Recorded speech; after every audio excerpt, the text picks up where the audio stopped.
Welcome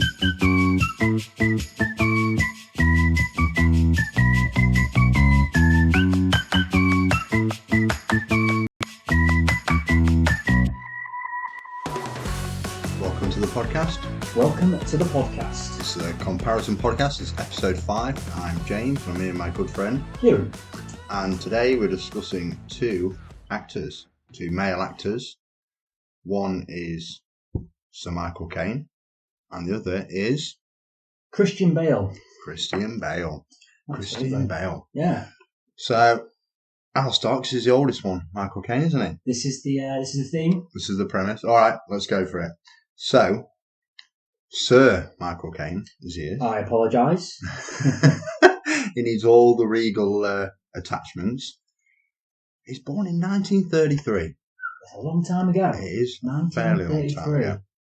Yeah, now you're trying to work out how old he is, aren't you? No, wasn't doing that. All right. Not even attempting to do that. I was just trying to think about what was in I was just trying to think 1933. what was going on around 1933. And I was thinking to myself, I like to do this one quite a lot, is like what was he doing? What year was it when he was our age now? Oh, gee, that's some It's maths. the 60s, wasn't it? Yeah, it would have been the swinging He 60s. was Yeah. swinging around the 60s. Well, we're jumping ahead there because he was doing a lot in the 60s. But he was, not just swinging. So he was actually, Michael Cain isn't his real name, which I only found out. Doesn't surprise me. No, I mean, it doesn't It's an actor surprise thing, me. isn't it? Yeah. What's his real name? So he's born Maurice Joseph Micklewhite. Well, that's quite an interesting name, though. Yeah, I thought so. So, but you went away from that. Yeah, he just didn't want it in the end. Sometimes don't actors' names sort of get copyrighted. Like if someone else has got the actor name in the guild, you can't have it again. I tell you what, you're firing on all cylinders today because bit down my notes. So That's what you yeah, get to. it's all in here. So this is with a theme in our podcast and all the people we're actually discovering. He wasn't really born into much wealth. Born to a charwoman. And do you know what a charwoman was? A charwoman? Yeah, charwoman. No. Essentially a cleaner. It's just what it is to Right. go. So rather than being a As if it's maid, not. a maid was someone who lived in the house and cleaned it. Mm-hmm. Whereas a charwoman came in and cleaned it like once a week or once every couple of weeks. Okay. So essentially just a cleaner. Just a cleaner. Yeah. And his dad was a fish market porter. Where from? So in London. Yeah, you're London, isn't he? Yeah, Of course it is, yeah. Cockney, mate. Got me. That's what he's renowned for. I His was Cockney When accent. you said that's something like the coast and like Hull or something, I was like, obviously not from Hull. Maybe he's Not- not Hull. Not with an accent like that. No. So then he was obviously alive during the World War II. He was. He was evacuated to Norfolk. So he'd have been a young boy. Oh, he would have teenage been, yeah. boy. So he would have been, sort of 10, 12 years old. Yeah. Evacuated to Norfolk. Mm, That's to actually live where in- he got his acting debut in Into the village school. countryside as the Yeah. bombs. I tell you what always amazes me about that is the level of operation to do that, to get all those children out, out. I think is pretty it's astounding in the 40s. I think somehow there's a lot more. I don't know how to put this. A lot more cohesion in society back in them days. Do you know what I mean? Like the population wasn't as big. Yeah, I think things were there was a lot more community. yeah. So do you know what I mean? So in a sort of sense, like I can imagine something like that being easy to orchestrate in them times, as there was a more community spirit. Because people were more well behaved. Not because all behaved. Like for example, I saw a photo online the other day of do you like a jubilee when they have them Yeah, with the Queen's jubilees and stuff like that, and they had all these street parties, yeah. and people were all on the street, and they're all there, and they've got their arms around each other, and they're all from the same street, obviously. Yeah. And that the community all come together for that day, and they all know each other. You can see by the look on the face, and they're having a great day, and they all know each other, and they're all having a laugh because there was a community. Yeah. And I just feel this bloody old thing called technology that we're using hell of a lot today. It's literally killed a lot of community. People are just looking at the phones. Back then, there was no phones in sight. They were having a laugh. They were talking to each other in the street party. So on that point, and this is a stream, and we're literally 4 minutes in, but the downfall in pubs in this country, all right? Now, is that cause or is that effect? So what I mean is, obviously, because people don't go enough to pubs have to shut. Because it takes away that sense of community. Now, are we less of a community-based society because pubs don't exist anymore? Or are pubs not existing because we're just less of a community-based I society? think the latter. Yeah? I think you could almost draw a graph and you could see a sharp decline in the pub establishment and probably from the early 2000s to now, as a sharp rise goes up in the use of social media. Yeah, I would probably agree with that. Actually. Because think about even when we first started going out. Yeah. What did you do? How did you meet people? You had to go out. Yeah, it was all out and about. Yeah. And social media, we've said in the past. We've said this in the past on the comparison podcast. Is we grew up in a very interesting time where there really was that sort of that transition socially. Yeah. Where as we was getting to our late teens, social media was just starting to kick off. But we still experienced having to go out into towns and the pubs to go meet people. Yeah. People don't have to do that anymore. No. They can meet people in the comfort of their sofa. Absolutely. And we love the comfort of our sofa. We do like the comfort of our sofa. maybe I'm looking at it through rose tinted glasses and going, oh my god, what a wonderful community spirit. When people back then will be looking at us going, fucking hell, that's better, isn't it? I wish I could stay at home. Talk to old Sally on the phone, like, you don't have to go down. Maybe that's what it is. Yeah. Right, yeah, so he's got his acting debut actually in the village school during the war, which I think is great, School plays like that are always good fun. Sorry, I thought you were saying war. I think that's great, by the way, war. So after the war, he's come back to London, obviously, and it's where he's from, where his parents were. And he's lived in a prefabricated house that was put up, made in Canada, I think, and put up as temporary housing because London was destroyed. He lived there for 18 years. So it wasn't that temporary. Say that again. He lived it so after the war because London was bombed to shit. Yeah. By the old Luftwaffe. Aye. Hitler. There was temporary housing for. Yeah. So I mean, it's actually becoming a thing in 2023. It's prefabricated houses. So they essentially prefabricated. So they make them in a factory. So they'll make, and McDonald's, I think, did this with a lot of their restaurants. If you look at a lot of them, are very similar. Yeah. And they'll basically build the four walls in a factory. Mm-hmm. They bring them on a lorry to site and lift them up, put a roof on, done. Within like a week, they can make a house. It's becoming a thing now with timber frame buildings. Really? Yeah. So you ever heard that thing that they can erect a McDonald's in 24 hours or 40 hours? Something silly, yeah. But that's because it's all prefabricated. Yeah. And that's what he lived in, which was supposed to be temporary. Lived there for 18 years, so it wasn't that temporary. Yeah, I mean, if you look around us now, and if you're in the villages and stuff, you can actually still see some of these concrete prefabricated houses. Yeah. And they're a bugger to work on. Because they just can't cast concrete. They're a nightmare. But that's another story. It sounds like they served a good purpose, though, do you know what I mean? Yeah, well, I mean, it's fast and it was the way it was to be. It must be phenomenally expensive at the time. Yeah. So I did say he got his acting debut during the war, but then it was when he was sort of 10 years old. He was Ugly Sister's father in a production of Cinderella. And apparently, he had his zip undone by accident. And wardrobe malfunction, so we say. And he got a real good laugh off the audience. And this is where he sort of got the bug for performing. And is this when he was at school, did you say? I didn't see when it was. I just saw it was a production of Cinderella. He's 10, so yeah, he was a young boy. Yeah. Okay. And he got a kick from that. He got a kick and he got a laugh. Yeah. And this is what I want to do. I want to be entertaining the people. Yeah. Yeah, so that's where he got that. And then war comes again, or the military comes again for him. So 1952 to 1954. Jumping National forward service, a bit. I'm guessing? National service, yeah. Sorry to jump again, No, not jumping the gun. I said we're jumping forward a bit in the timeline here. But yeah, 1952, 1954, national service, which, spoiler alert, there's something coming up later about that as well, which I thought was quite interesting. Cool. But it's not really a thing you do anymore, is it? No. A lot of people say, unfortunately. Yeah. Yeah. To talk about actually, yeah, I did a couple of years in the Army Reserve. I remember you saying, yeah. Yeah. So. Teach you a lot.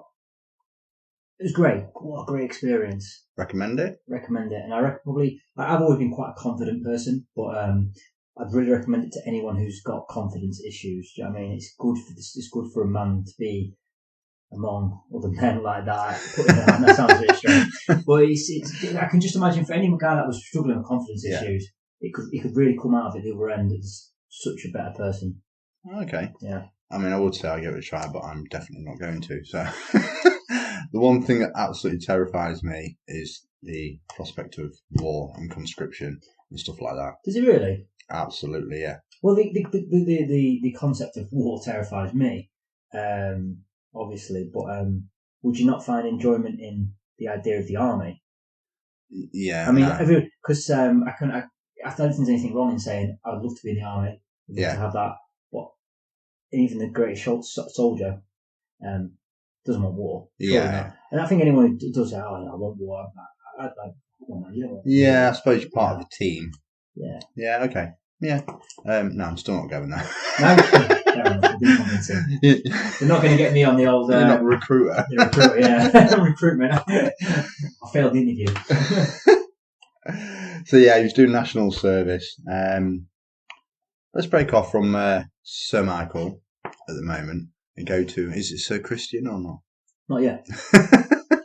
He's even British, actually, Christian Bale. He's British. He's British, right? Okay, yeah. Talking about that. Right. From a research, I couldn't quite get if he's Welsh or English. Different sources say different things. Yeah. Surely, like, maybe I think maybe one parent's Welsh compared to England. Yeah. But he didn't. So Christian Bale. Yeah. As of today, he's 46 years old. Yeah. He's a British actor and starred in some of the biggest roles, I would say, in the last 20 years. I would say so. I think some of those iconic films. Yeah, I think he's got some really good acting credits for sure. Absolutely. There's been obviously thousands of films made every year. Do you know what I mean? Yeah. Some of the ones that he did have like really had a staple place in society. Do you know what I mean? Like in filmography. You know what I mean? Yeah. They stand out in people's minds. In popular culture, I think that's what I'm looking for. Yeah. Well, that was when he did Dark Knight Rises and stuff. He really hit the. Well, let me ask you. So, for many people, I feel it's age depending on your introduction to Christian Bale. Yeah. And I think there are probably 3 films that you probably first discovered in, depending on your age. It could be The Empire of the Sun. Yeah. Brought into prominence as a teenager.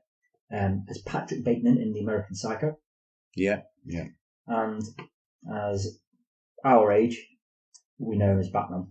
See, I obviously didn't do the research on Bale, but the one film that always sticks out in my mind, and this was one I think was one of his standout performances. That was in my notes to ask you.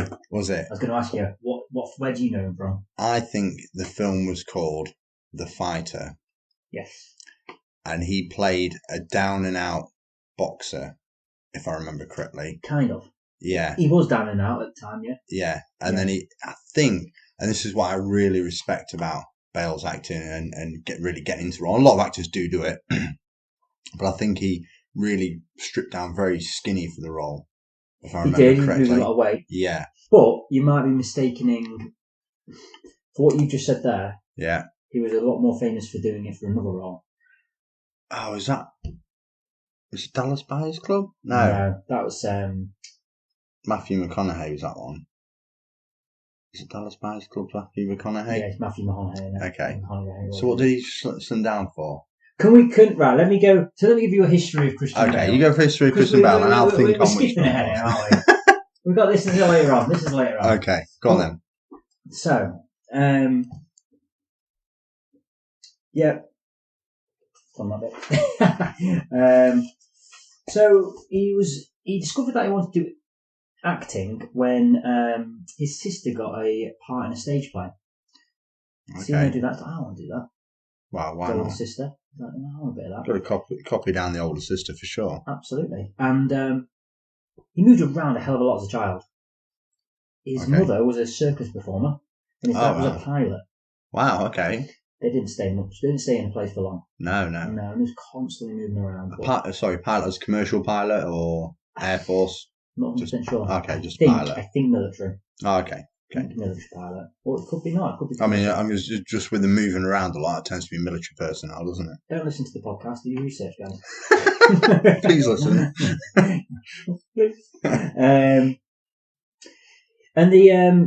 So one of his first major successes was he was in a stage play called Nerd, and he performed along Rowan Atkinson. Oh wow! He was young, very young as this happened. He performed along Rowan Atkinson, and watching Rowan basically became his inspiration for acting. Wow, okay. Yeah, I wouldn't Rowan have picked Atkinson. that. Yeah, No. okay. And I mean, another phenomenal actor. another obviously. phenomenal actor. Yeah, Like, yeah. very good at his job. Yeah, yeah. And I guess it was probably that. I'm assuming it was that very first sort of exposure to a professional actor. You know, obviously. Yeah, yeah. Because first, sometimes we probably laugh at Rowan Atkinson because obviously he's in a lot of comedic roles. Yeah, yeah. But, well, we know him. He's very famous because he's really good at his job. Yeah. So I wonder what. So what Christian fell in love with was, which I didn't think that I'd noticed about Rowan Atkinson, is he is kind of a methodical actor. He wouldn't talk to any of the actors in between what's it called? In between scenes scenes and stuff like that. Okay, yeah. And in between and during the show and stuff like that, they didn't really know the real Rowan because he'd stay in character, and he didn't want to expose the other actors to the real Rowan. Okay, yeah, so just when he got there, he was in character. Yeah. And Christian was exposed to that first thing that we call method acting. Yeah, yeah. And he was so impressed by it. I mean, who wouldn't be? Rowan Atkinson's great. If you're listening, Rowan, drop me a DM. And it's not the first time it's come up in the podcast, is it? No, he came Blackadder. He came up. Blackadder, Mm-hmm. Mr. Bean. We talked about comparing Mr. Bean and Charlie Chaplin. Yeah, I think he might have been in 3 of the episodes out of 5 already. Calm down, Rowan. Okay. Yeah. If you are listening, Rowan, thanks very much. Do you want to come on? Yeah, you want to be a guest? We'll compare you to whoever you want to be compared to. Yeah. Just let us know. And then through people in the industry, he got recommended someone recommended him as for the role in Spielberg's Empire of the Sun. Yeah. 1987 film, based on a really good novel. Yeah. And it's about a British. It's about a war coming to Shanghai, I think, in China. Okay. Yeah. And the British family that lived there. Yeah. British family lived in a very, how do we put it? Prestigious lives. I don't know, not prestigious, but a time where Brits lived a very good life in China. Do you know what I mean? While probably most Chinese didn't live a great life. So they're very, what's the word I'm looking for? Privileged. That's the word I'm looking for.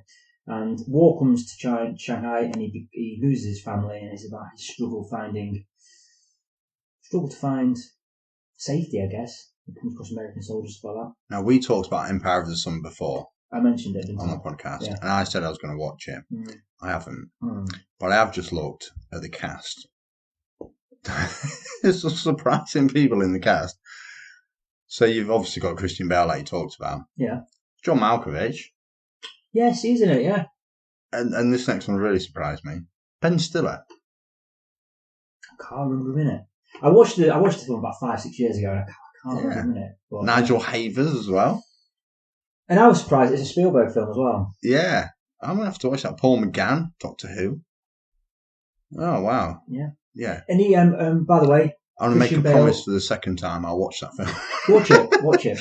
And by the way, I tell you what, it's Rotten Tomatoes gives it a very average report, but I think it's a very good watch. It's kind of the kind of film that couldn't get made today, because when you're watching it, do you know when they don't use any CGI? Yeah, it's all just like the scenes are just all real. Do you know what I mean? Yeah. It really comes across. It comes off the screen, and you feel like you're there. You know it wouldn't get made today because it's too expensive to make today.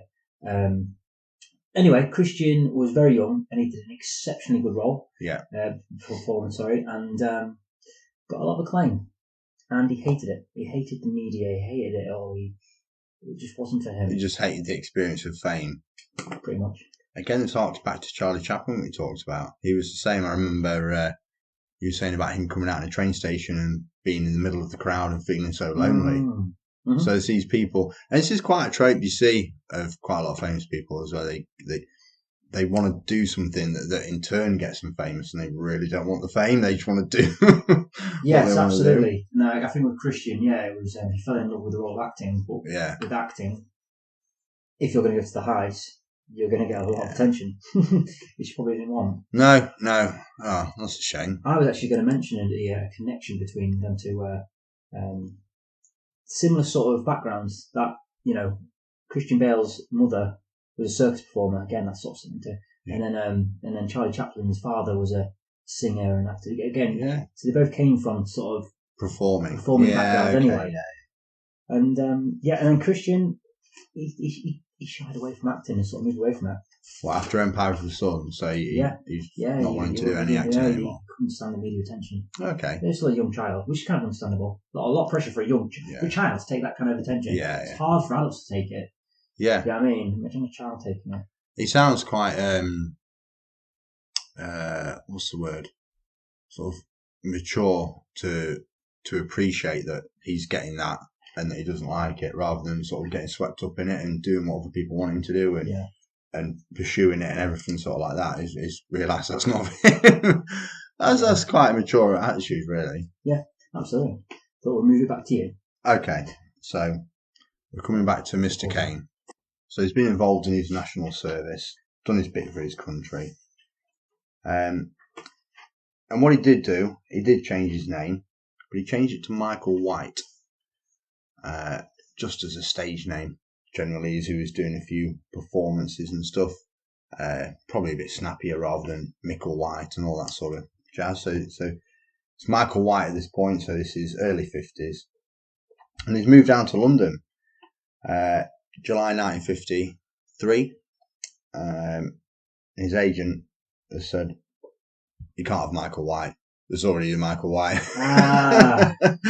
So you can't do it. So he's changed his name once from Maurice Joseph Micheal White to Michael White. I wonder, when I brought up a podcast tonight, I wonder if I'd heard it through the Michael Caine story at some point in my life. Yeah, maybe. Yeah. So then his agent said that, and he's looking around, looking for inspiration, said, I need a name now, is what his agent was saying. And he saw advertised for a performance of the Cain Mutiny. So he said, okay, I'm Michael Caine now. It's quite funny how often you hear them kind of stories. It's like obviously the yellow one with Chris Martin and Coldplay. Yeah. You just look at the yellow pages. But it's those sort of things that they sound trivial and stupid, but that's after you learn the story. So like Michael Caine's so synonymous, you think, oh, it's a really cool name, I really like it. But if he'd not made it and been so famous, would people just laugh at him for being called Michael Caine? It's like, that sounds like a silly name. Yeah. And another example was, Smells Like Teen Spirit. Okay, I heard this one. Oh, okay. So the song, obviously, Nirvana, Smells Like Teen Spirit. Saw it on, what a beautiful bit of poetry. Yeah. Great songwriter. One of the great songwriters we know of the 90s. Saw it on the Asian camp. Oh, really? Smells Like Teen Spirit. Fair enough. Do you know, it's kind of odd sometimes, isn't it? Art and poetry, and what we attribute to people. Well, that's where I suppose that's where they take inspiration from the world, and it's what you see around you, and they take that and move it forward and make something great out of it. Yeah. Yeah, why not? So he's got his name. He's doing a lot of little stuff. So early 50s, he's in a few plays and stuff, really trying to make his name in the acting world. And his breakout role came in Zulu. Oh, what a film! So he got. So he was talking with the producers, and he was actually wanting to go for the role of the Cockney because he is Cockney, but he got told he wasn't Cockney enough. Really? Yeah. Okay. Yeah. Not Cockney enough. Not Cockney enough. Rubbish. Now, he got the part as the officer, the aristocratic sort of officer. Yeah, he is, isn't he? Yeah. Because the producers and the Can director. I just interject? Of course you can, Kieran. I don't feel I've had enough interjection on this podcast. You're not interjecting just to interject, are you? What the hell did he just blew my brain? Talking about Empire of the Sun one time, and about how you couldn't make that film today. Yeah. Talk about another film that you couldn't make today. Well, yeah. And it's absolutely brilliant because it could only have been made in that time. Yeah. Nothing wrong about it, but I'm just saying you couldn't do it today. No. It just wouldn't be possible. The people didn't they actually use the tribe to do it? Do you know what I mean? It wouldn't be. So when you capture something like that on screen, what a remarkable film you've made. Yeah, it's forever in the zeitgeist. No, I get it. Sorry to interject. No, you're fine. Bring that thing up. You've broken me off now. What was I saying? I have no idea. No. So he got the role, and he auditioned for the sort of officer, and the producer and director. He didn't really do a great job, but the producer and director thought he sounded quite posh. And then he's later said, well, that's because they're not from England. They don't really know what a Cockney sounds like. But he's done it, and that was his breakout role. I'm not going to list all his films. I'm going to do 5 or 6 now to show you sort of the prolificness. Is that the word? Prolific? Prolific would be how prolific you are. Yeah. Like Stephen King's probably the most prolific. Yeah. Or one of the most prolific authors. Prolificness. Constantly. Prolificness. No, I don't think it would be. I think it would be how prolific they are. How prolific they are. So in total, he's got 160 films. Wow. I'm not just going to list them. Talking about prolific actors. Yeah. Samuel L. Jackson. Oh, yeah. Like, has he been in every film ever? Like, if you actually not watch every film very carefully, is he in there somewhere? Yeah. I swear he's in everything. He is just creeping around in the background. Wow. I think he actually might hold the record. I'm not sure. Like, I think I heard that, and I think he did. But yeah, I'm not going to list all of Michael Caine's films. Okay. But from 1964 onwards, it then goes to Icarus File, 1965, Funeral in Berlin, 1966, $1 Billion Brain, 1967. Did you say $1 billion? Yeah. $1 Billion Brain, 1967. Italian Job, 1969. What's that? No, I'm joking. So you're only supposed to play the bloody doors. I'll get back to that. Never watched it. You never seen Italian Job? I've never sat down and watched the Italian Job. Okay. That's bad, isn't it? That's bad. It's over. But that just shows you how prolific he is. So in the space of 5 years there, he's done a film a year. Yeah. Which is pumping it. I mean, that's why he's got to 160. Yeah. He talked about rough figures estimate his films that he's featured in have grossed at about $7.8 billion. So films he's been per one. No. I'm joking. I saw the expression on your face. What, you can't believe that? No, but that's pretty amazing, isn't it? It is really good. He's been a massive contributor to $7.8 billion. The guy's money. He's making a lot of money, and he's having a lot of impact, and he's building up and honing his craft. He's really doing a stellar job. But films must have just got turned around that much quickly in those days. That's why I was thinking, reading it, like listing them off, like, well, they're only a year apart. Do you know what's kind of funny? That we always talk on this podcast about how the world's getting quicker. Yeah. Well, for example, you've just given an example there where major actors probably would not be doing roles at that level that quickly. No. And then another example that just came to my brain, as random it is boxers.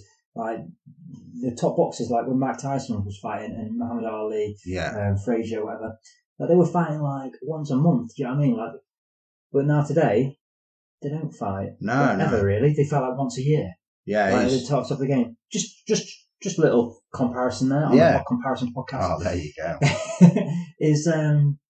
We'd always think about this future world we live in of just getting faster and faster, churning.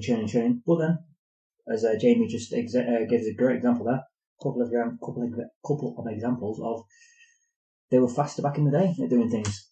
They were just kicking it out all the time. Yeah. So by 1967, he's really established himself. By what year? Sorry. 1976. 1976 really established himself. I don't know if you know, but at that point, is he one of the top actors?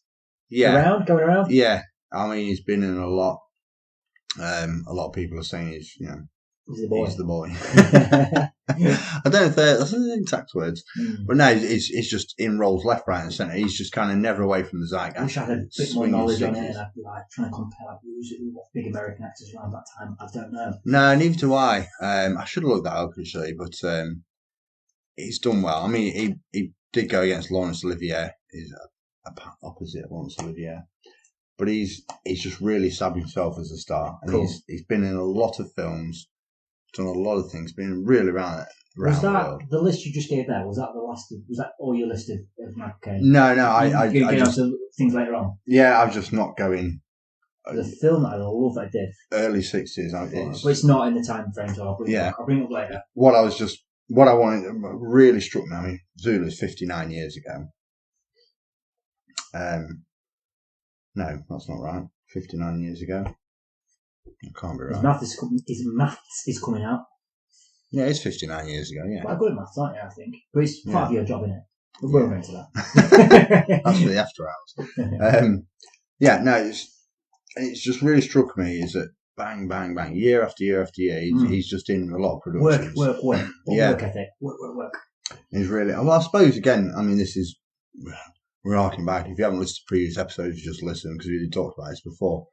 But the way things moved slowly then, in terms of exposure, you've got to get yourself about to be seen. Whereas now you can do one film and it's all over the world within a month. So, for example, that's a really good point you just brought up there, where, like, I was talking about Charlie Chaplin in earlier episodes, like, fame came slowly, like it moved across countries slowly over months. Yeah. For example, how albums used to work. Like in America, you go from city to city. Sorry, from state to state, city to city, and gradually you'd make your album bigger. That's how it used to be done. Another example is films used to work like that way. Yeah. Spielberg got changed that with the release of Jaws. Oh, okay. The very first person to come up with the concept of the blockbuster. Jaws was the first blockbuster? Yes, where the concept was. So, I mean, what do you even understand by the concept blockbuster? Is it just a big film? I think. Yeah. Well, no. What it was, as I just said, in the past, you would go from state to state, country to country, release your film like that, and drawn out process over months to months. Spielberg, literally, this is probably why he's so famous. He came up with the concept of how about we just release massive advertising and then release the same film in all the states, all the places, in all the cinemas at the same night. Bang. And that was the block. Oh. And it was a revelation. It was like, wow, and it generated a lot of money. And he was the first person to do that. Wow, okay. I mean, I just always assumed it was always like that. No, it wasn't like that. Funny you say about Jaws, because guess who was in the fourth and final Jaws film? There's 4 of them. Yeah, I was surprised. What's going on with this shark? Jaws: The Revenge. Wow. It's Mr. Michael Caine. Wouldn't surprise me, he's been in a lot of films. Well, he's been, been in so much. With Sherlock Holmes, in Without a Clue. I mean, you could just, there's 160, you could just go on and on and on. It's in TV, playing Jack the Ripper. It's just you could just go on and on naming films, but we're not here to laundry list that. He's been in a lot. So he's been so he's really come along in the 70s, into the 80s. He's really established himself as a star. And I want to move on to where he starts coming back, but I think we should go and speak about before I get onto the next bit, because that spoiler alert is a bit of a crossover, which we've already mentioned, which you're probably going to get. Yeah, if you know. Maybe I'll beat you to the crossover. It's my crossover. Get off my crossover. It's not much of a spoiler, because if you know anything about either of these two, then you'll know about crossover. Tell me a little bit more about Mr. Christian Bale. So, Mr. Bale. Yeah. Tell me what you understand about his acting style, which is he's quite renowned for on the internet. Do you know what I mean? You know anything about it? No, you put me in a really sticky spot Really? here. I know good acting when I see it. I'm not a studier of acting. I wouldn't be able to say, oh yes, he's very thespian. Okay. Or anything such the like as that. So you tell me about his acting style. I was surprised. So he's quite renowned for being a method actor. You didn't look surprised. You looked disappointed. Very diplomatic, my choice of words. That's surprising. Okay, yeah. He's a method actor. Right. Yeah. He's like diving deep into a role. Yeah, really immersing yourself, like you were talking about previously. Yeah. Okay. Yeah. And what surprised me when I heard about this, I thought that would come from a place of power. Like, as in, I want to be so good at my role. Yeah. I'm going to get so deep into it. Yeah. But what surprised me with Christian Bale, it actually comes from a place of vulnerability. What if he doesn't do it like that, he thinks he's not going to be able to do it properly? Or? Yeah, pretty much. Okay. So, fair enough. I watched an interview with him, and he said this. He said, I always imagine when I get to the set, the director is going to turn to me and say, I don't even like this scene, make it up. And I have to be ready for that. And if I'm not ready for that, I feel very insecure. Oh, okay. Which I thought was very strange. He's very, he's probably a very dynamic guy, and it'd be inspiration and wanting to be the best. Yeah. It comes from a place of vulnerability that he actually why he gets into his method acting. Wants to be prepared. Yeah, okay. Fear that he's going to not be good enough at his job, which really shocked me. Yeah, it's pretty surprising. And then I started thinking about that line where he said, "It needs to be ready." And is it come from feeling like he's playing second fiddle a lot in his career? Obviously, his sister was an actor before him. Yeah. Then when he was doing Empire of the Sun, he was a child on set. Yeah. Amongst, as you were saying earlier, many big actors. Yeah. So he was in, and maybe he never got away from that feeling of that inferiority feeling of like, you know what I mean, being a child. While you're on this big, Steven Spielberg's directing it. Yeah. You've got Stiller knocking about, Malkovich. Do you know what I mean? People that have gone to be great actors. Yeah. And you're this little kid walking around having fun. Maybe that mindset never left him. Every time he went back onto a film set, he always thought he was the underling. He was the... Yeah, I mean, that level of humble is quite endearing. You know, he's good, but he's always wanting to be better because he doesn't feel it in himself. He's just humble with it all. A lot of people can take a lesson out of that. A lot of people that go into greatness, I think it comes from either two ends of the spectrum. It comes from fear, and vulnerability, and I need to be better, otherwise, or it comes from complete ego. Yeah. Do you know what I'm saying? Like genius probably is spawned from one of them two ends of the spectrum. And everyone else, 99% of the population in the middle, with the people who are completely in fear. Yeah. Go on to do astounding things, and the ones who are absolutely completely egotistical want to do astounding things. Maybe. I'm just talking shit. But it feels good. Maybe. So we haven't talked about. I haven't talked much about his roles, and I'm going to bring up the film American Psycho. Okay. Please say you've seen it. Otherwise, this is going to drop. On its I mean, I can say I've seen it if you would like me to say that. Have you seen it? Do you want me to be truthful? Yes. I have not seen it. Oh, he's never watched American Psycho. Sorry about that. You never met Patrick Bateman. No. I mean, I know him in the role. But no, I've never seen that film, unfortunately. It's going to be very hard to have a podcast now, isn't it? A conversation. No, because I want you to tell me about it. I want you to make like. Well, let's take this as a golden opportunity to do my favourite thing. Do your favourite thing and lecture talk me. Of people. Lecture. Now, I want you to tell me about why are you so disgusted that I've not seen American Psycho? Because I wanted to do a good podcast. Well, this isn't the American Psycho podcast, is it, Kieran? So American Psycho. Yeah. It's a film about a serial killer. Is he a psycho? He's a serial killer. Is he American? No, he's British. Damn. The film is good. The film was they were always originally going to go to Leonardo DiCaprio, and this is a common theme in his career. What, him and Leo were? Leo basically got every role that he wanted to get, and then the one role that Leo rejected, he got it. American Psycho. Okay. Getting back to another theme there about this sort of like inferiority complex. Right. Leonardo DiCaprio. American Psycho is a film about a serial killer. Basically, there's a lot going on there because on the surface it's a slasher. But there's a hell of a lot more going on there. It's basically a critique of capitalism. And that's why I wish you'd watched it, because it's a very deep film, really. Got panned by critics, not panned.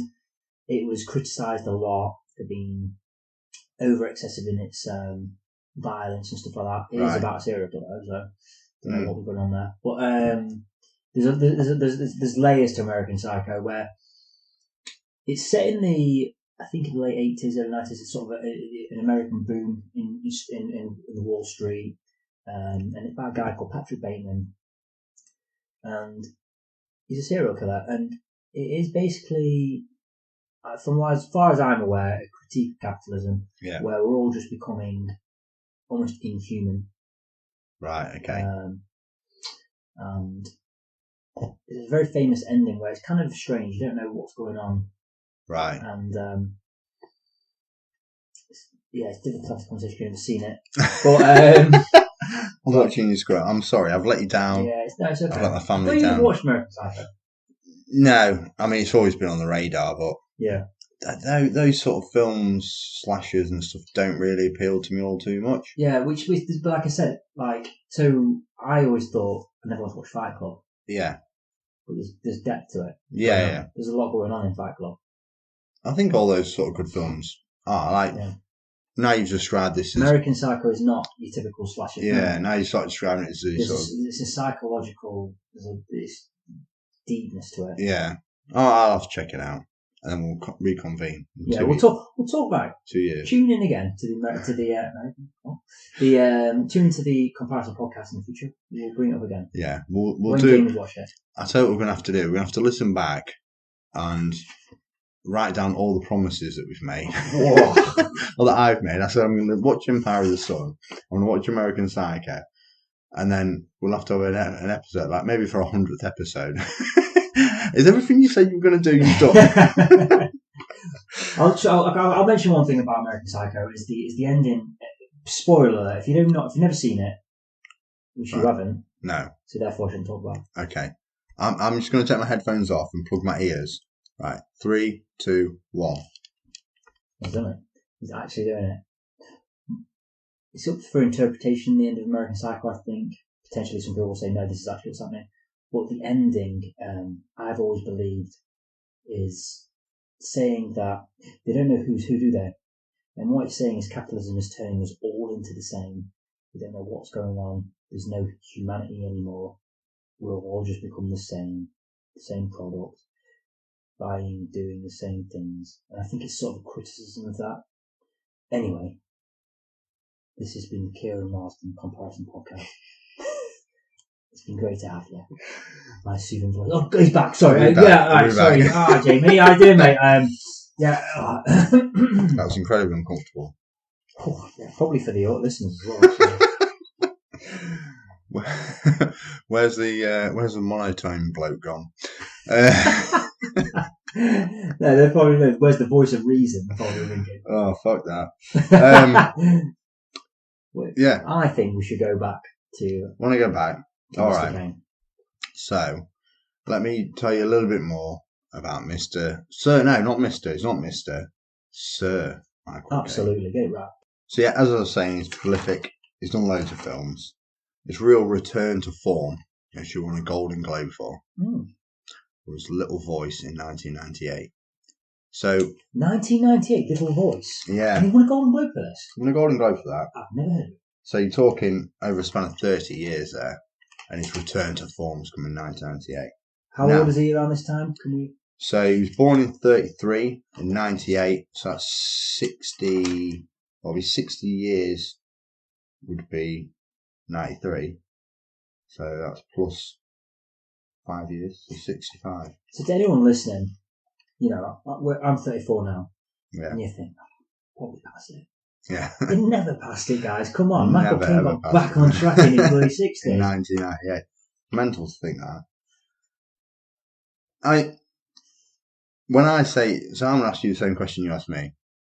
When you think Michael Caine, what film do you think of? He's not in the, it's the Great Escape, isn't it? No, that's Steve McQueen. What am I talking about? Well, the film that I do to think about, and I'm sure it's not his most famous, it's not his most famous at all. The film I love, the one I watched and I enjoyed the most. I really hope you're going to say the same film as me. Harry Brown. Harry Brown! Come on, boy. Man, what a film. Yes, that is exactly what I wanted to say. I mean, we're skipping forward from 1998 to 2009, but that is a moment of pure synergy right there. And I tell you what, I know he brought up earlier in the podcast, but I knew I had faith in Jamie. He's going to bring it in because sometimes do you think we look through rose tinted glasses and look at the past and go, oh, this is genius. But that film for me is you're on the edge of your seat. It draws you in. Yeah. And again, it's remarkable in so many ways. It's like he's not even. Sorry, I'm taking over. No, tell me. No, you're fine. Do it. So my personal first introduction to Michael Caine was as Nigel Powers, where it's funny. I was reading about this, and it never occurred to me at the time. That's how funny Austin Powers is. I just you say the bloody name, and I started joking. So Austin Powers, and I never realised this, and I should at the time, but Austin Powers is a partial parody of Michael Caine in the 60s anyway. It is. And a great bit of casting. And he comes up and plays Nigel Powers. That was my first ever exposure to Michael Caine. And this is why he's probably such a great bloke. Yeah, but he's just even like a parody. Yeah, I'll get onto that later because that's another fantastic point. But my first real foray into his serious stuff, it was Harry Brown. What a great, fantastic concept for a film. I've watched it 2 or 3 times. And yeah, I honestly. Over the last 10 years, maybe even going back 15 years, there's not many being filmed. There's not been many. I'm sure there have been plenty of times where I've been captivated by a film, but that was one of the ones. Yeah. You just, do you know where you actually forget about the room that you're in? Almost. Yeah. You're there. You're like completely immersed. You're immersed. You're in the film. Yeah. Is that a film? And anyone listening to this podcast and you don't know that film, right? Please go watch it.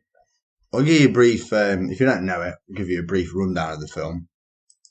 But essentially, he's a retired Marine, and his friend gets murdered by. He lives on a I don't know if it's quite a council estate, but I don't think it's housing association or something along those lines. That's the name that comes to my mind. Yeah, quite a deprived sort of area, and his friend gets murdered by gang culture or whatever, and he basically sets off to avenge him, and it's what I was saying earlier about, well, let's come back to National Service being reintroduced. After Harry Brown, Michael Caine has actually started he's probably finished now because it's 2009, but he did want to start reintroducing National Service. It really, to bring, and again, this harks back to what you're saying about Army and being in the reserve, to bring back that community and bring back a bit of self-worth to these people that the perpetrators in the Harry Brown film. It wasn't a documentary, but those type of people. Absolutely, and and I just want to put on record, like, I think just 2 years in military service for most of the men of this country would work wonders for society. Yeah, I mean that's a lot of people don't. A lot of people well. don't need it. A lot of people don't need it. A lot of people have good upbringings. Yeah. A lot of people have great upbringings and they don't need it. But there is a certain segment of society that don't have the same fortune and opportunity, and they come from broken homes, etc., where them values aren't installed into them because they come from broken families and they just don't know what's what in the world. Yeah. And putting them into a system, program, where you're with other men, that provides structure, that gives you a sort of, how do I put it? It gives you something. Do you know what I mean? Because a lot of them are just broken. It just gives you something. I think it shows you what's right from wrong, doesn't it? Yeah, and it would probably work wonders for a certain segment of society. Yeah. So, yes, try to introduce that. So, that's 2009. Now, we've jumped ahead 1 year to something I wanted to talk about, which, if you know these two actors, I think we've already talked about it, but he hooked up with the other person we're talking about today. I beat you. Because I jumped ahead to 2009. You might have thought I missed it, but I didn't. I jumped it. 2008. What was Michael Caine in, Kieran? I'd love to just be like, pull some most obscure film 2008. That's some weird French film in 2008. Yeah. I'm assuming he was in, let me go for it, The Batman. That's it. Dark Knight, to be exact, with Mr. Christian Bale. Oh. Are you saying he wasn't in Batman Begins? I don't think he was in Batman Begins. Was he not in Batman Begins? Surely he was in all 3 of the trilogy. Was Christian Bale in all 3? Yes. Oh. The Nolan trilogy with Christian Bale plays all 3. Batman Begins, The Dark Knight, and then... So, in 2008, what film do you think he was? I missed that. I don't think I've even seen Batman Begins. Did you miss Batman Begins? Oh, 2005, dear. A lot of people... It's in my notes. A lot of people miss... Batman Begins 2005. Guys, don't judge him. We should have gone to my segue first, but we'll let him off. Don't let me off. He doesn't know the trilogy that well, but anyway, it doesn't matter. Oh, I feel like a prize plum. But I was correct. He was in The Dark Knight in 2008. I can't argue that he was actually in The Dark Knight. So if we go backwards, he was also in Batman Begins. Mm. Yeah. So he's hooked up with Christian Bale in that. Yeah. And he was also in another Christopher Nolan film. No. Come on, do you know? What? Christian Bale or Michael Caine? Christian Bale and Christopher Nolan in this film. In the same film with Michael Caine. What, another Christian Nolan film? Christopher Nolan. Yeah. Christian Bale and Michael Caine in another film. Are they? Mm-hmm. Is it the same Have film you I've got written down? Is Christian Bale in this film? I don't know. You tell me. It begins with a T. No. Maybe then a P. No. Okay. TP. TV. Now he's in a Christopher Nolan film, Inception. Michael Caine was in Inception as well. Okay. Which is another really, really strange film. Yeah. It's very good. Yeah, he's Christopher Nolan's got a bit of a pattern with the actors he uses. Yeah. Maybe most of them do, like Scorsese likes DiCaprio, doesn't he? You know, the Reservoir Dogs. Yeah. The director, what's his name? Quentin Tarantino. Yeah. He likes, again, he's a bit of a fan of DiCaprio as well, actually. Yeah. And, yeah. Anyway, sorry, you were saying. So, yeah, I mean, he's gone here, and he's just gone from strength to strength to strength. Do you think he's reached higher heights in this part of his career than he reached? Yes, this is the point I was getting to. In the 90s, 70s, 80s. He just got bigger and bigger the older he got. Well, the revelation you've just given to me, or a few minutes ago, about blockbusters, has really sort of changed my perception on it, because the films I've just listed there, so Batman Begins, because he wasn't that. Dark Knight Rises. You've got, Austin Powers is arguably a blockbuster. Harry Brown, but Inception and stuff. Huge productions, massive films. But is that just because films are bigger now than they were in the 60s? Potentially. So they were like, we talked about the zeitgeist earlier, that they hit the zeitgeist harder. Yeah. You know this. Imagine, let's envision the zeitgeist as a human being. Now they just give it one in the stomach. these big media. Kick it in. Oh, yeah. But yeah. Can I just mention, actually, I've just looked down at my notes. A lot of people miss Batman Begins. It's a shame. It's a great film. Yeah. Well, and if Kieran from the Comparison Podcast said so, then he said so. What he's going to say, if Kieran from the Comparison Podcast says so, then it's true. Absolutely, yeah.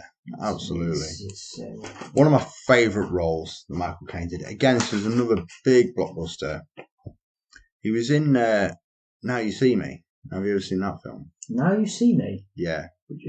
Just describe it a little bit. Oh, if you've never seen Now You See Me, you need to see that. Do I? Yeah. There's something weird going on there. No, it's... Now I see it. What? So, maybe I've seen it.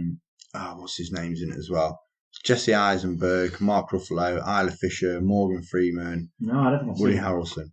So they are magicians, which doesn't sound very good. Well, it's a bit strange that you just said that, because have you ever heard of the film The Prestige? No. That's the film I was talking about a moment ago. Right. With Christopher Nolan, who directed it. Okay. Christian Bale and Michael Caine in it as well. Right, okay. Called The Prestige. No, and it's about magicians. Oh, okay. Well, maybe it's the same one. No, but Now You See Me is... Now You See Me too, actually. They're magicians, they're illusionists. And it goes on this weird... It's got this really nice story behind it. And it's all about the art of sleight of hand and deception and stuff. Is this a piss take of The Prestige? I don't think so, no. Because this sounds exactly like The Prestige. I've never heard of The Prestige, so I have to watch it. I mean, I'm sure there's some guys listening to this podcast thinking they can hear. Maybe we'll just, for the first time, come across the crazy comparison. But seriously, like, what? Like, what you just explained there, there's this film called Prestige, where it's about sleight of hand and stuff like that, where Christian Bale, Christopher Nolan directed it. Okay. Michael Caine's in it, and Hugh Jackman's in it. Hey, look. Every film's the same, really. Yeah. So it's just kicking on and doing all these fantastic films. And again, he's in Interstellar. Another Nolan film. He's just really, I don't know. It seems to be stratospheric at this point. And I think if you say to a lot of people, can you name an English actor? They would say Michael Caine. So much so, Yeah. he's Yeah. the amount of parodies that have been done by him is just phenomenal. I always think about Michael Caine, and I always wonder if he's as famous in like America and Europe as he is here. Like, does every American know Michael Caine? Because we know, I guess he's a bit of doing like a David Attenborough type. Yeah. Like he's a bit of a, what's the word I'm looking for? National treasure. Yeah, that's what I'm looking for. National treasure. Yeah, yeah. He's a national treasure, isn't he? I think a lot of it as well become. He's almost become, I mean, the word nowadays, meme of himself. In terms of, not a lot of people know that. Yeah. That was Peter Sellers' thing, and there was the famous Harry Enfield scene, wasn't there, with Michael Payne, but it was obviously a parody of Michael Caine with the big thick rimmed glasses where he's staring out the window going, my name's Michael Payne and I'm a nosy neighbour. Yeah, really hammering in on the Cockney voice. But he's always sort of played into that, and and this is harking back to why he was Nigel Powers, is like Austin Powers is a bit of a parody of The Spy and all that sort of, and he's kind of played fun with it. I mean, why not? And talking about the universe always balancing itself out, is I'm sure part of his success was the fact that he could laugh at himself and he could sell parody. Yeah, do you know what I mean? Like it served him well in the end. Do you know what I mean? Like he didn't. Yeah, I'm sure it served him well, and that's probably why he's found this second wave of success into superstardom in the 2000s and 2010. Yeah. I just want to have one more thing. When you said Great Escape then, it wasn't in the Great Escape, but there's a brand new film, as of recording now, of 2023, that Michael Caine's in, called The Great Escaper. This is why I listen to the Comparison podcast. But we're on the nub of the future. We are with the finger on the button. Hey, I listened to our episode back for Lennon and Styles because I thought, I'm pretty sure we talked about posthumous music in that episode and saying how John Lennon's finished and his life's dead, his life's over, and there'll be no more John Lennon music. And then lo and behold, like a month later, there's a brand new Beatles track out, and it's John Lennon's voice, which is crazy. And we've talked about AI and stuff. Yeah. I mean, I think if it's the first time listening, guys, we do a main content episode, which is this one, and then we carry on doing After Hours. And I wanted to bring it up in After Hours, and I want to talk to you about it and how they did the song and just generally what it is. So tune in if you do want to hear that. But Great Escaper, apparently it's getting rave reviews as well. And it's a biographical drama film about a war veteran. He sneaks out of his care home to go to the 70th anniversary of the D-Day landing to Normandy. That sounds awesome. Yeah, I mean, I've not seen it. It's 2023, so it's brand new. So I'm going to have to watch it, I think. But yeah, hopefully it'll be good, otherwise I'll waste my time. Anyway, some more Christian Bale. I think that's what you say if it's Spanish. I don't think it is, but that's not accurate. I can't come out with factors. Give me some more Bale bits. Mr. Bale, that's good. If you're ever going to listen to our podcast, you'd probably be very disappointed with me coming to this part of the of your career. Your career? Yeah. That's what we're discussing, aren't we? Oh, right. Yeah, his career. Sorry. That's because we're not. I mean, we are discussing life. I thought you were talking about the listeners' career. Oh, right. They're going to be disappointed with their career because they're listening to us. Well, maybe. That's fair. No, I want to listen to this.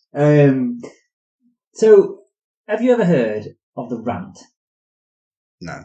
The Christian Bale rant. It's quite famous. No. I mean, maybe I've not heard of it as named. The rant. Well, on an earlier podcast, I remember us pausing our podcast and recommending our listeners, potentially viewers now, because we have come. Yeah. And sorry if you are listening. We listened once upon a time to, or watched, should I say, the Charlie Chaplin's first video, and I paused it. Yeah. I'd like to just do something similar to that now. Okay. And I think we can put the video in. The audio in. Yeah. Because It's not copyrighted, it's just some guy chatting. We're quite new to podcasting. We're quite new to editing. I don't know copyrights. And I think we might be able to mix the audio in. So we're gonna watch it and listen to it. Okay, let's do that. Okay. What am I searching for? Just put Christian Bale movie rant. I guess that'll find it. Hopefully, yeah.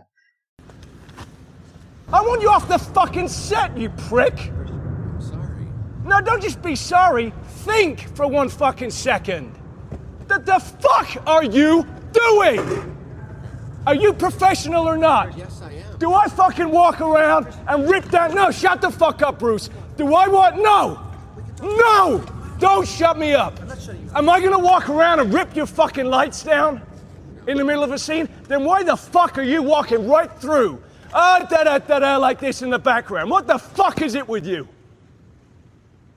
What don't you fucking understand? You got any fucking idea about, hey, it's fucking distracting having somebody walking up behind Bryce in the middle of the fucking scene? Give me a fucking answer. What don't you get about it? I was looking at the light. Oh, good for you. And how was it? I hope it was fucking good because it's useless now, isn't it? Fuck's sake, man, you're amateur.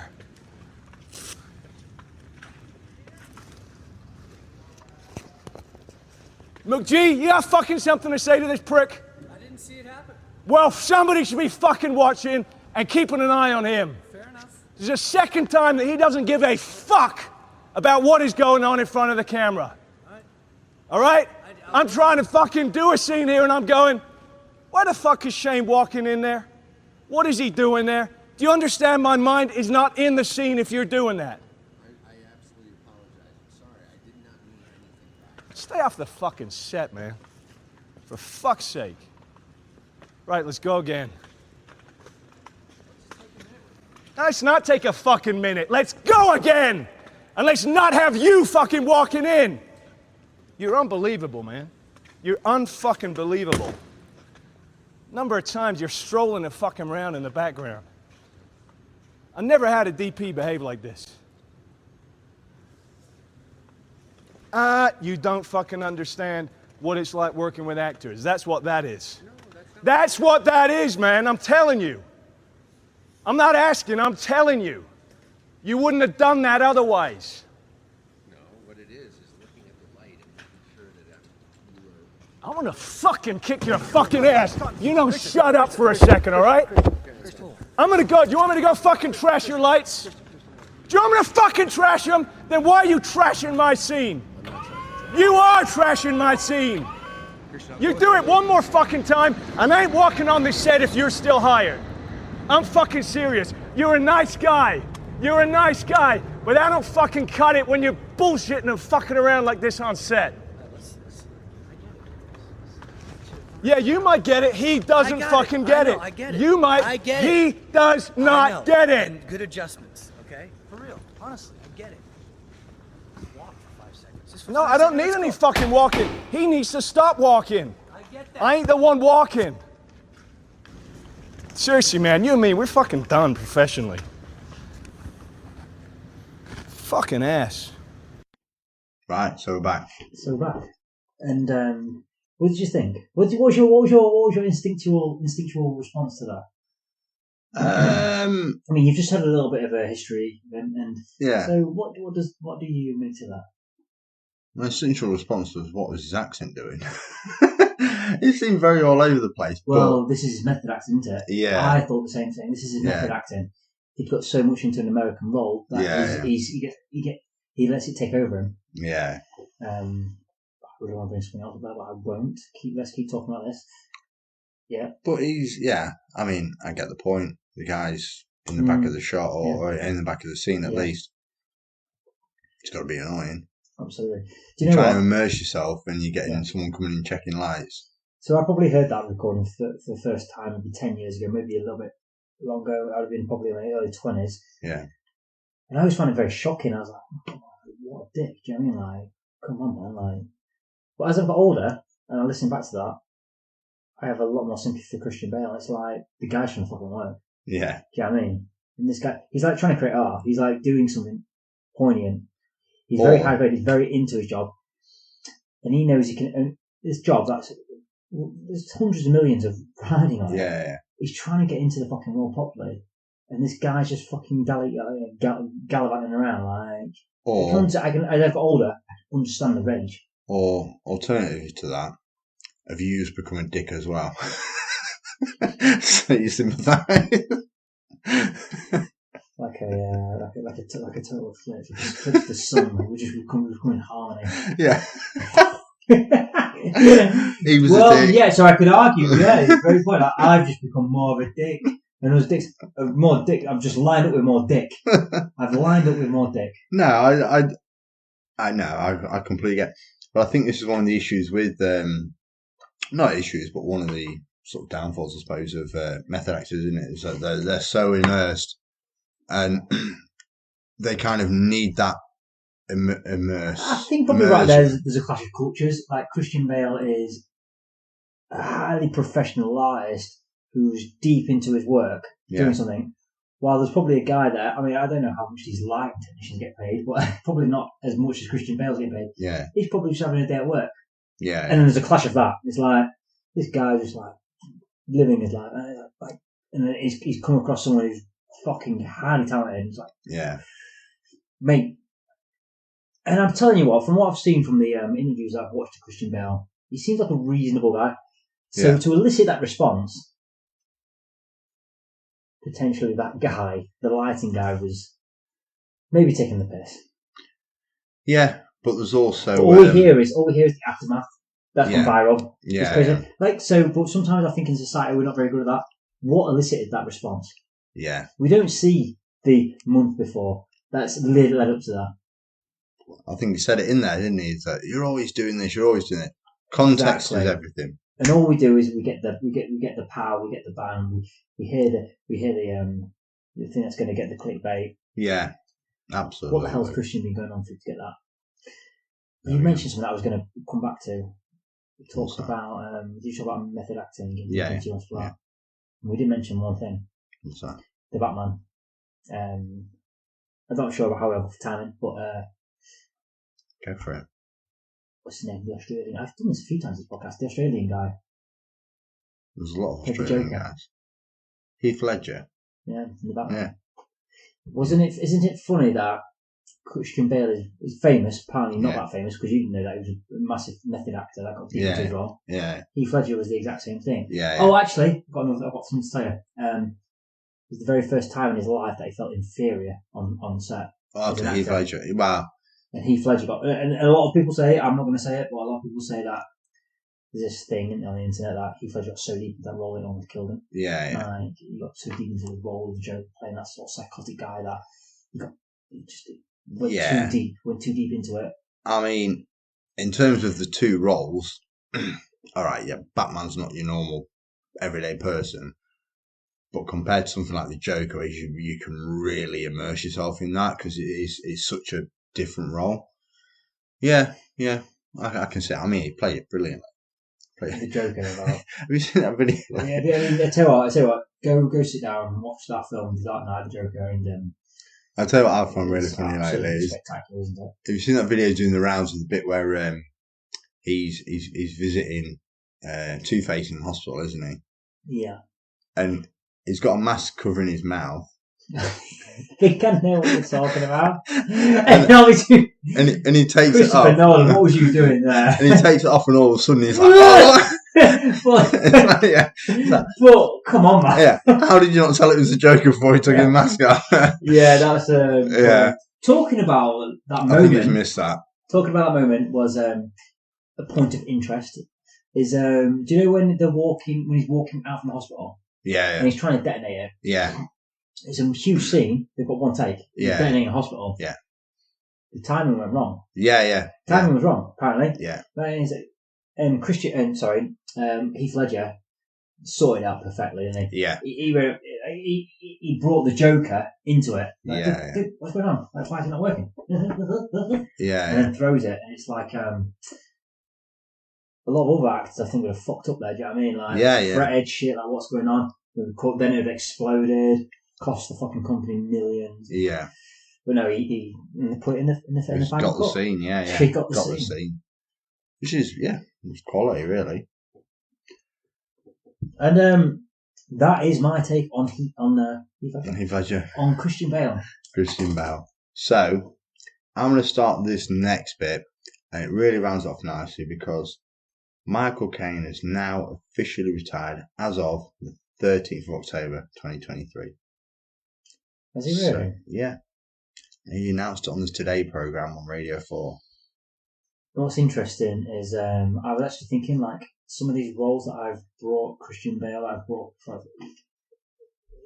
his work hasn't. I feel like his work hasn't become too powerful in the last few years.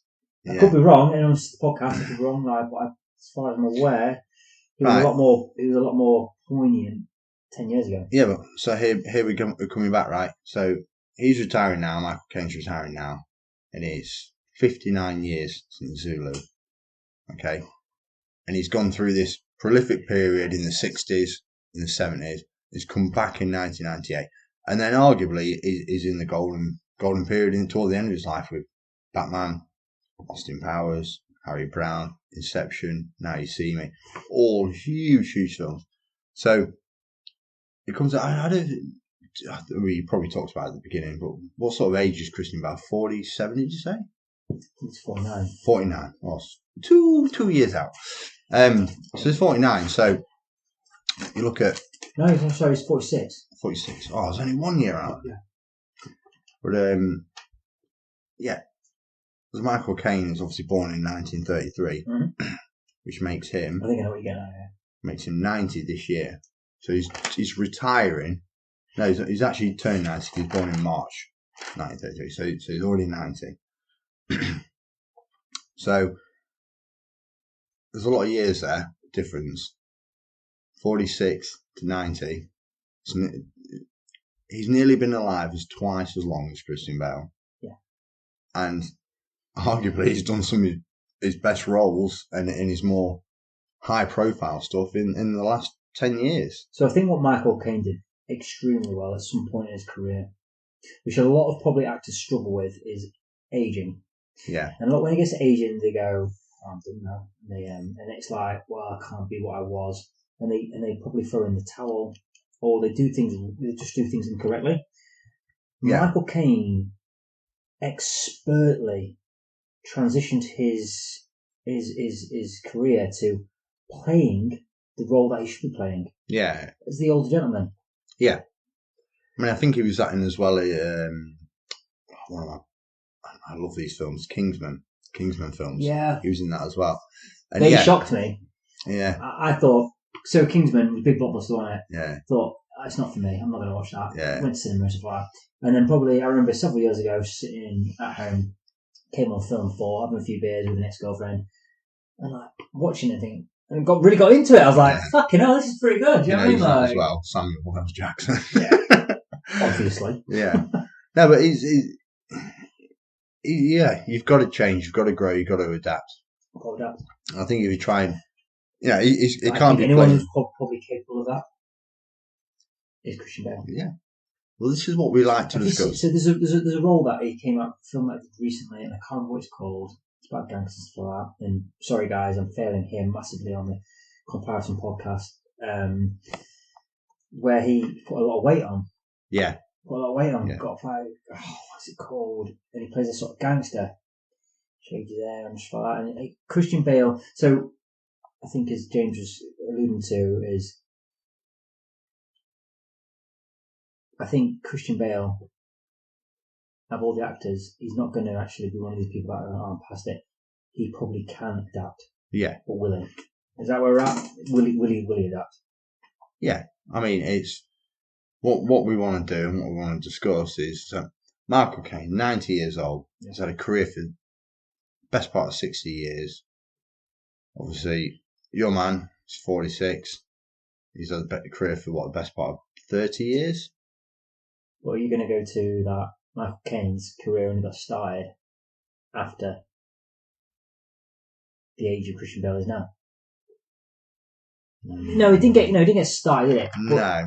He went to the stratosphere. Yeah. He went to he got bigger. Yeah. The older he got. This is what I'm trying to get at. So he's done his volume of work. Michael Caine's volume of work is amazing, but he's really coming and that he's become a national treasure in the later part of his career, if anything. And he's really like done a lot of these bigger films.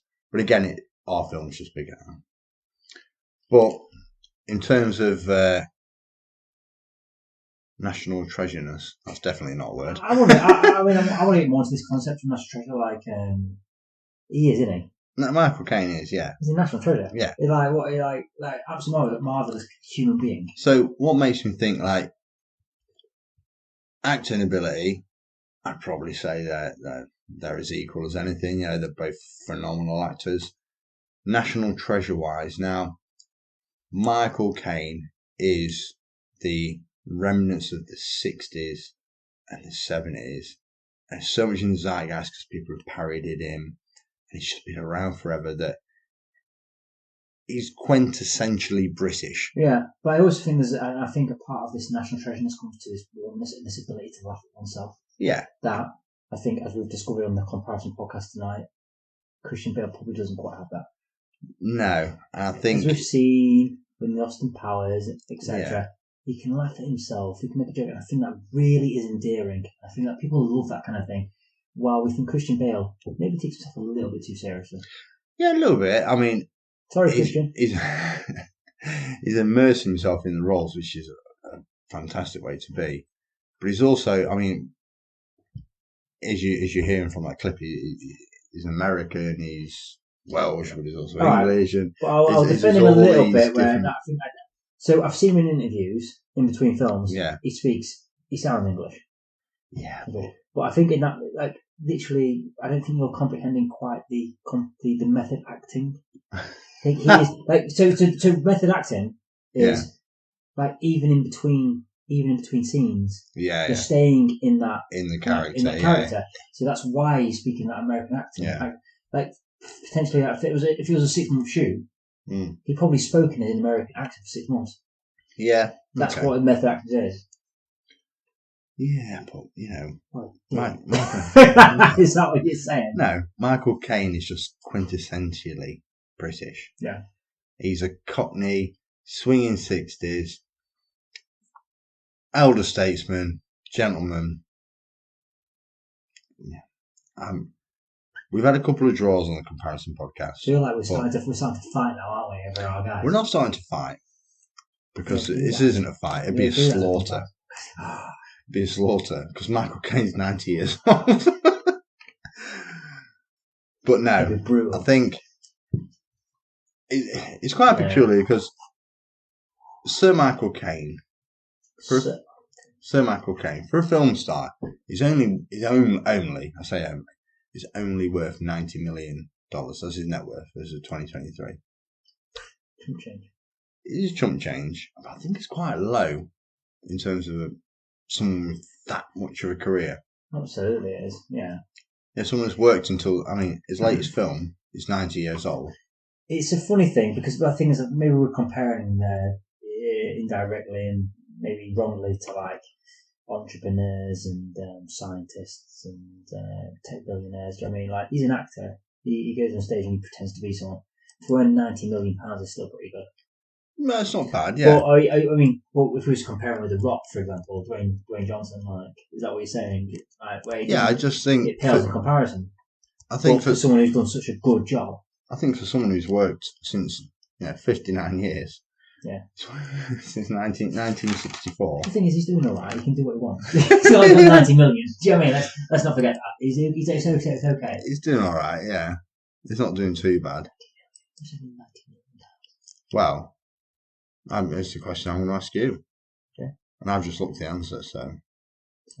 What's Christian Bale's net worth? I'm going to say. And this is going to. So I watched an interview. This is going to throw some real context on what I just said. I watched some. I watched a thing earlier, and an interview with him earlier, and he said when he did Batman Begins, he could pay off his house. I was like, in my head, he was already quite a successful actor. Yeah. He's like, and I watched his interview with him earlier. He's like, well, I did Batman. Is it? My agent was like, "Oh, if you play Batman, if you play Batman, you might never get another role again. You get typecast." Like, well, if I play Batman, I can pay off my house. It's a huge thing for me. So I was like, how expensive your house, mate? I mean, I thought he was a pretty big actor as it is. It's not having a 2-bed, 2 down. No, it's definitely not. So maybe he's talking about down. huge mansions. Like, so what's old Mr. Cain earned? 97 million. 90 net million. Net 90 worth. million. You always finish on net worth, don't you? I like a net worth question. I think it's easy to do a net worth question. I'm gonna have to say, this is very, very difficult. I'm gonna have to say 80 million. Sorry, but that is the wrong answer. Yeah. According to the internet, which is obviously a grain of salt, but it's for context, it's the same place I found Michael Caine's net worth. Christian Bale's net worth, $120 million. Yeah. So, a guy that's had a 60-year career. But I think it comes back to your point of like how the industry changed. Yeah. Films are bigger now. Yeah. This is what I'm saying. So, he's been so prolific, done 160 films, and he's still only worth $90 million. Yeah. And Christian Bale's done a damn sight less than 160. I mean, not taken away from him, but it's damn sight less than 160. Yeah. And he's worth 120 million. Yeah. So, just a little 30 million it's more. Interesting. It's all about context. It's interesting. It is. We've had a couple of draws, but I think this one's a smash. I think this one's out of the park. That's my opinion. Well, you tell me your opinion then. Yeah, you're completely right. Michael Caine absolutely smashed him out of the park. Like, Michael Caine's a national treasure. He's done a ridiculous amount of film. The films that he's been in probably moved me more than Christian Bale's.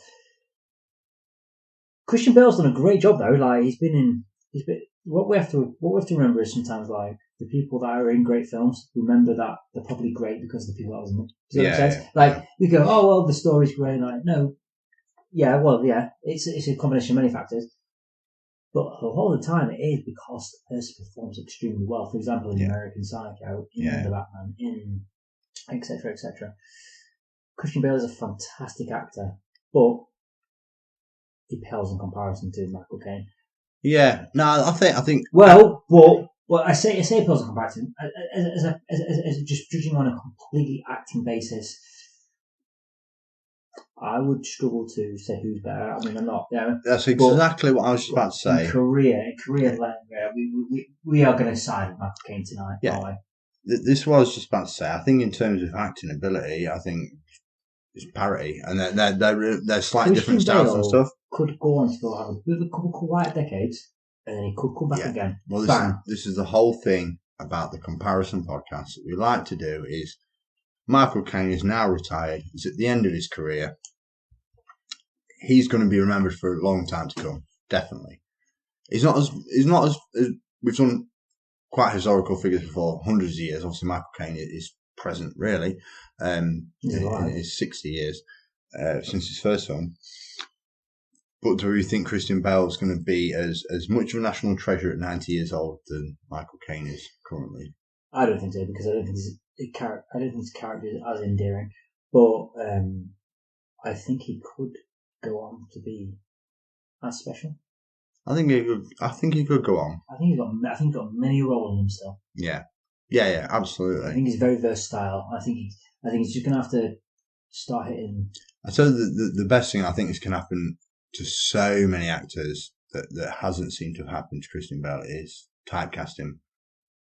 I think if you typecast, you're buggered.